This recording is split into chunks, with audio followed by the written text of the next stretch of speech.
সম্বন্ধ আইন ছিল, সেই আইনের মাধ্যমে আপনার সম্পত্তিগুলি দেখাশোনা ভাগ করবে সংখ্যালঘু মানুষের পক্ষ থেকে। কিন্তু নতুন যে আইনটা পাশ করেছে আমাদের নরেন্দ্র মোদী সাহেব, তিনি সেই আইনের মাধ্যমে যে কমিটি দেখাশোনা করবে সেই কমিটিগুলি সাথে হবে প্রায় মুসলিমদের নেতৃত্ব দেবে, আর অমুসলিমরা নেতৃত্ব দিলে সেই সম্পত্তি দখল করবে না চক্রান্ত। তাই আমরা জানি 2014 সাল থেকে 2025 সাল পর্যন্ত আমাদের বিজেপি সরকার যতগুলো আইন পাশ করেছে প্রত্যেকটা আইন আমাদের ভারতবর্ষের জনবিরোধী আইন বলে পরিচিত হয়েছে। আমরা জানি, আপনারা জেনেছেন এনআরসি আইন পাশ করেছিল, তখন বুঝতে পেরেছে গোটা ভারতবর্ষের মানুষ এনআরসির বিরুদ্ধে আন্দোলন করেছে। এটা জনবিরোধী আইন ছিল, সংবিধান বিরোধী আইন ছিল, তার জন্য সারা ভারতবর্ষের মানুষ রাস্তায় নেমে প্রতিবাদ করেছে, সেই আইন স্তব্ধ হয়েছে।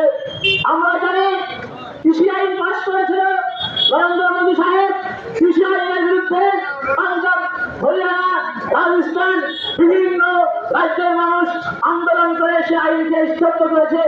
এই আইনকে স্তব্ধ করতে গিয়ে প্রায় 500-এর উপরে কিষানদের আত্মহত্যা করতে হয়েছে, কিষানদের হত্যা করতে শহীদ হয়েছে। এইভাবে যতগুলো আইন করেছে আপনার চিন্তায় করুন, ধাপে ধাপে আপনি মূল্যায়ন করুন। 2014 সাল থেকে 2025 সাল পর্যন্ত প্রত্যেকটা আইন নরেন্দ্র মোদী ভারতবর্ষের জনগণ জনপ্রতিনিধির নীতির বিরুদ্ধে আইন। তাই আমরা মনে করি অবাধ সম্পত্তি যে আইনটা পাশ করেছে সে আইনটা কখনোই মঙ্গলের জন্য নয়, মুসলিম সমাজের মঙ্গলের জন্য নয়। মুসলিম সমাজে সম্পত্তিকে জোর করে আইনের মাধ্যমে দখল করার একটা চক্রান্ত। তাই ভারতবর্ষের আপামর মানুষ, বিশেষ করে সংখ্যালঘু সম্প্রদায় মুসলিম সমাজের মানুষ রাস্তায় নেমে এই আইনের বিরুদ্ধে লড়াই করছে। আর এই আইনের বিরুদ্ধে লড়াই করতে প্রধান সাহিত্যের সাথে সেটা এসডিপিআই আছে। আমরা সকলে জানি পার্লামেন্টে যদি আইন বিল পাস করার প্রস্তাব পাস করে সেই দিনই সারা ভারতবর্ষব্যাপী এসডিপিআই এই আন্দোলন শুরু করেছিল।